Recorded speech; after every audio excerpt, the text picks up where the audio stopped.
Boa tarde, nobres alunos. Hoje, dia 19 de setembro de 2020, turno da tarde, no sábado, pelo CEPEP, disciplina Ética e Cidadania, também chamada Legislação e Ética Profissional. Estamos aqui desenvolvendo conteúdos, eu, professor Eric Brasil, junto à turma de técnicos em eletrotécnica, formação de técnicos em eletrotécnica, de Itapipoca, turma 19. Sejam muito bem-vindos para mais um turno de aula. Muito bem, vamos prosseguir então. E nós estávamos a falar da disciplina e da hierarquia das leis. O que é hierarquia? É a escala de importância do maior ao menor, da base ao topo ou do topo à base. Hierarquia, escala de importância, pode significar escala de poder também. Quem tem maior hierarquia, o Papa ou o Bispo? E aí? É o Papa, né, velho? Pronto, muito bem, Romário. Romário aqui participando com a gente, já pontuando. Quem tem maior hierarquia, o general ou o coronel? General. O general, verdade. General. Bem, o Romário respondeu, outro colega também respondeu, acho que foi o Paulo Silas. Muito bem. Hierarquia. Quem tem maior hierarquia, o diretor ou o gerente? Diretor. É o gerente, não, Bruno? O diretor está acima do gerente. O gerente fica abaixo do diretor. Quem tem maior hierarquia, o gerente ou o supervisor? Supervisor. O gerente está acima do supervisor, não é? Gerente. Então, hierarquia significa escala de poder, escala de importância, certo? Por que eu estou falando essa palavra? Hierarquia. Porque as leis, as normas também têm hierarquia, certo? Professor, como assim as leis têm hierarquia? Ora, basta você olhar para cá. Está vendo essa pirâmide ou triângulo? Qual é a maior das leis no Brasil? Constituição Federal. Constituição Federal, assim fala o Daniel. Então, a Constituição tem maior hierarquia, certo? As leis, as normas do direito têm hierarquia. Falamos da Constituição, falamos das emendas constitucionais, dos tratados internacionais sobre direitos humanos. Então, assim, nós obedecemos a uma escala de importância nas leis também. A lei ou leis complementares são leis que estão acima das leis ordinárias, as leis comuns, mas estão abaixo da Constituição Federal, certo? As leis no sentido ordinário, no sentido comum, são as leis do dia a dia, são as leis nacionais, as leis federais, as leis estaduais ou as leis municipais. De menor hierarquia, mas ainda tendo importância, temos as medidas provisórias, editadas pelo presidente da República, e temos os decretos, portarias e normas. Normalmente, as leis elas são elaboradas e editadas por membros do Poder Legislativo, mas algumas delas são feitas e elaboradas por membros do Poder Executivo, tendo também que ser aprovadas. Mas se eu perguntar, por exemplo, numa avaliação qual é a maior das leis do Brasil, você vai saber dizer que é a Constituição Federal, certo? Muito bem. Então, quando você observa essa estrutura nessa pirâmide ou nesse triângulo, você tem hierarquia da base para o topo. Aqui, um poder menor. Aqui, um poder maior, de maneira gradativa, de maneira progressiva, certo? Alguma pergunta até aqui, meus amigos, meus alunos?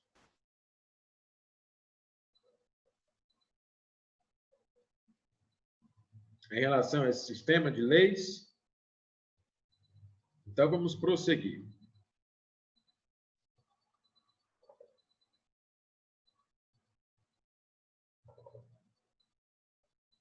Observe que, dentro do conjunto dessas leis, eu tenho algumas que não são exatamente leis, mas que são elementos menores, como as portarias, por exemplo, editadas pelos ministros, por exemplo, portaria do Ministério da Saúde, né? Ou normas que você pode observar no desenvolvimento profissional, né? Como, por exemplo, seu áudio para mim está falando dos outros. Quem fala? Daniel? Quem falou? Diga, Daniel, você falou alguma coisa? Talvez a conexão. Para mim está falhando, avisando. Para os outros. Por isso que eu liguei a câmera. Se estiver falhando a transmissão, se aproxime do roteador, procure, então, participar escrevendo no chat. A conexão, se a sua conexão estiver oscilando, procure restabelecer e retomar, tá certo? Por isso, essa aula também é gravada. Muito bem. Vamos prosseguir. Senhores, ainda hoje nós vamos tratar de código de ética ou de código de conduta profissional. Mas antes eu queria trazer para vocês algo que está diretamente relacionado com a nossa atividade, que é a ética empresarial, certo?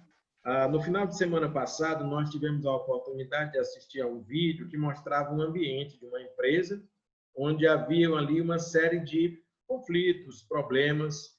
No início, pensávamos ser apenas problemas de ordem organizacional, no sentido da administração, da gestão da empresa, mas depois a gente verificou que existia ali uma situação de conflitos entre patrão e empregados, né? Sobretudo entre o patrão e uma das funcionárias.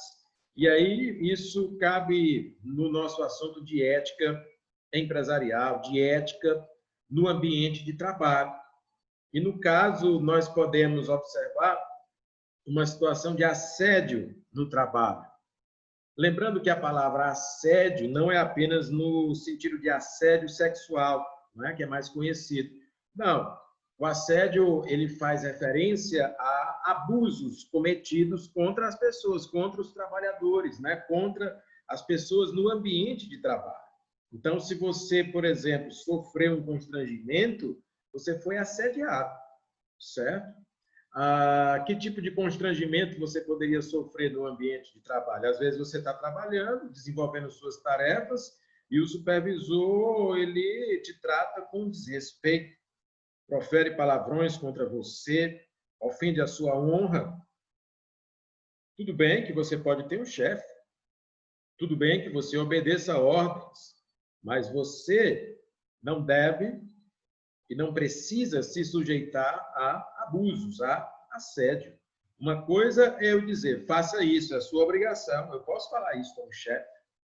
Outra coisa é eu dizer, faça isso, seu cavalo jumento. Já configura um assédio, um abuso, não é? Uma coisa é eu dizer, cumpra suas tarefas, você está aqui para desenvolver a tarefa A, B e C. A outra coisa é eu dizer, não cumpra sua tarefa não, para você ver, se eu não vou te colocar no olho da rua hoje mesmo. Está cheio de gente querendo ter o posto de trabalho. Trabalha não, para tu ver. Estou de olho, viu? Estou te marcando, viu? Quer dizer, isso já é um abuso, isso já configura uma espécie de assédio. Outra coisa que poderia configurar um assédio seria desviar demais a tua função. Você foi contratado para trabalhar na função A, mas eu te coloco para trabalhar em várias funções muito diferentes daquela para a qual você é pago ou para a qual você foi contratado. O Nonato queria falar? Pode falar, Nonato. Aí é tipo uma humilhação, né, professor? Ao funcionário, humilhação e às vezes até... humilhação às vezes faz até desigualdade, né, na hora do trabalho, quem sofre esses abusos. Sim. O Nonato participe, pontua aqui com a gente. Humilhações... Chantageação também, né? Chantageia o funcionário. Constrangimentos, chantagens, violências. Ameaças também, professor. Ameaças, E botar Romário? para fora. Sim, com certeza. O assédio, ele pode ser traduzido para a palavra abuso, não é? Sempre que você está diante de uma situação de abuso, você está diante de uma situação de assédio. E aí, bem colocado pelo Nonato, pelo Romário, pelos colegas, você pode também ser acometido numa situação de humilhação, de constrangimento. E uma palavra que precisa ser utilizada aqui, de violência. Às vezes nós consideramos apenas a violência física. Não. Existe a violência física, nós devemos combatê-la, mas existe também a violência psicológica, a violência emocional, a violência no âmbito moral. Essas violências, elas constituem também uma situação de abuso, de assédio no ambiente de trabalho, certo? Então, assim, nós, cada vez mais conscientes dos nossos direitos, da nossa cidadania, devemos cada vez mais também coibir, combater as situações de constrangimento, as situações de assédio no ambiente de trabalho. E o que fica muitas vezes em evidência na situação de abuso ou de assédio é que normalmente um superior hierárquico ameaça por conta da sua posição de vantagem de poder. Ele tem mais poder, ele pode te demitir, ele pode te admitir, ele pode te promover, ele pode, enfim, ter o poder e a situação de comando, de chefia ou de liderança, mas ele comete um abuso em relação a isso. Não é porque você é empregado ou colaborador de uma empresa, de uma instituição, de uma unidade, que você deverá se sujeitar a todo e qualquer tipo de solicitação. Existem solicitações que são impróprias, não é verdade? Então, isso cabe muito bem na nossa disciplina de ética, cabe muito bem no assunto de ética empresarial e muito bem no assunto de assédio no ambiente de trabalho. Alguém aqui já sofreu algum assédio no ambiente de trabalho, na sua profissão, no desenvolvimento das suas tarefas e gostaria de falar, de comentar aqui? O Mário quer falar? Depois o Ademir. Professor, eu já sofri tipo assim, não foi empresarial, certo? Mas foi já clientes com hierarquia, né? Tipo, vereador. Eu trabalhava no ramo de corte de energia, né? Fazia corte e tal. Aí aconteceu uma vez, sabe?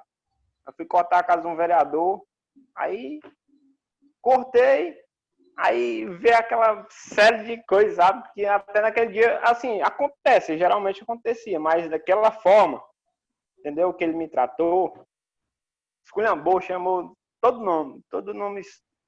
E você estava assim, apenas desenvolvendo o seu trabalho, né? ao vendo, certo? Mas eu subi o sangue para a cabeça, mas eu não fui pro físico, entendeu? Aí eu peguei, mas também rapaz, eu vou esperar ele fazer alguma coisa, eu vou cortar essa porra, entendeu? Na raça mesmo. Aí cortei, mas esculhambou assim, que até quando eu saí de lá, até eu chorei de raiva, entendeu? Porque aí liguei pro meu supervisor, mas não deu em nada, professor. Sempre assim, o cliente sempre tem razão na forma de trabalho, né? Vou fazer aqui uma correção. O cliente quase sempre tem razão, nem sempre. Né? Quase sempre, né? Sempre, né? Porque nós não podemos tolerar situações de abuso, de violência, de assédio também, que pode acontecer, né? Geralmente o assédio acontece no ambiente de trabalho do chefe para o subordinado, mas também pode acontecer numa situação como você descreveu. Né? E nós não podemos permitir que todo tipo de tratamento seja colocado. Assim, eu fiquei constrangido, mas foi pela forma da empresa não ter, entendeu?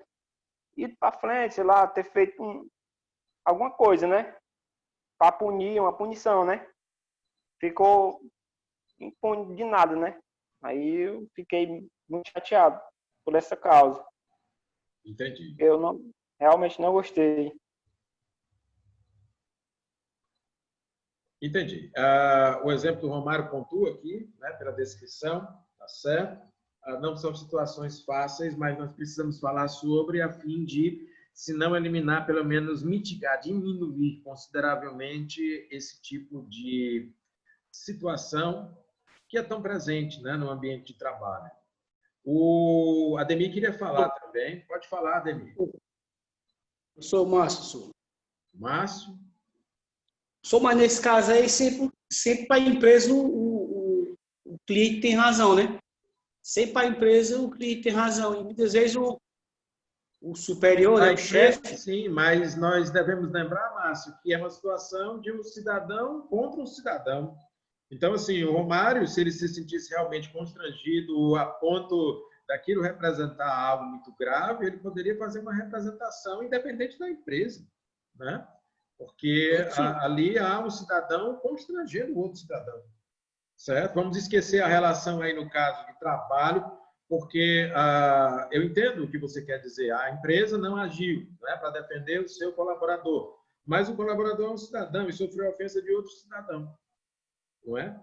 Então, ali caberia, por exemplo, uma denúncia ou um processo civil, né, por danos morais, por exemplo, ou por injúria, né? Algo dessa natureza, né? O direito ele também socorre o cidadão em ações dessa natureza, mesmo que ele não venha a ser socorrido por uma unidade empresarial. Falar uma que aconteceu comigo, professor. Márcio? Daniel. Opa, Daniel. Pode falar, Daniel. Trabalhava de cobrador na Topic aqui da Itapipoca, a montada.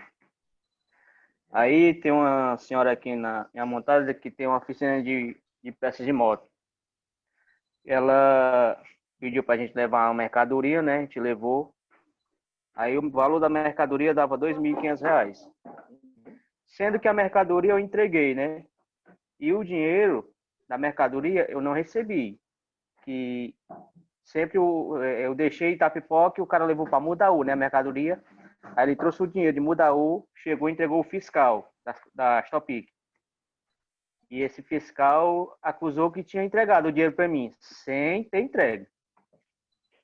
Né? Aí, a prova que eu tinha era o motorista, que o motorista estava comigo, né? E nesse mesmo dia, de manhã, ele me deu R$300 e eu só cheguei e entreguei a dona. Porque eu não gosto de ficar com o dinheiro dos outros, porque eu já conheço a peça, né? Já sei como é ela. Né? Aí foi, e esse outro dinheiro de 2.500 foi meu dia. Eu sei que quem saiu perdendo foi a mulher, porque nem ele pagou o cara, o fiscal, nem o presidente da cooperativa tirou ele, não fez nada com ele, entendeu? E eu ia entrar com a ação quando o dono da Topic, que era meu pai, ele não deixou, né? Não deixou entrar em processo contra ele de jeito nenhum. No caso. É só isso mesmo. São situações constrangedoras, né, que podem ocorrer. Aí, nesse caso, não numa relação de empregado e empresa, né, mas numa relação entre partes que, de alguma forma, acusam outras partes de um determinado delito. Bom, eu queria que a gente pudesse, nesse momento, focar na questão dos possíveis assédios, abusos, ou situações de constrangimento no ambiente de trabalho que envolve a relação de patrão e empregado, ou de chefe e subordinado, não é? E eu sei que muitas vezes nós mesmos já enfrentamos situações dessa natureza. Então, nós vamos raciocinar nesse sentido e ver em que tipo de experiência ou que tipo de situação similar nós já enfrentamos ou já observamos nas nossas vidas, sobretudo nas nossas vidas profissionais, tá certo? Alguém gostaria de pronunciar uma situação assim?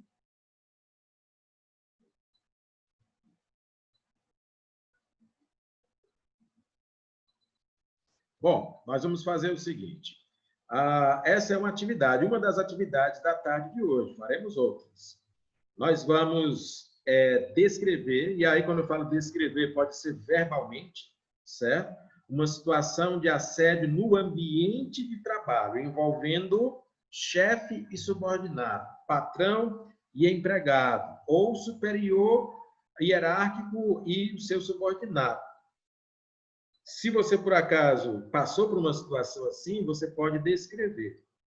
Se você não passou, mas você pode exibir a situação de outrem, de outra pessoa.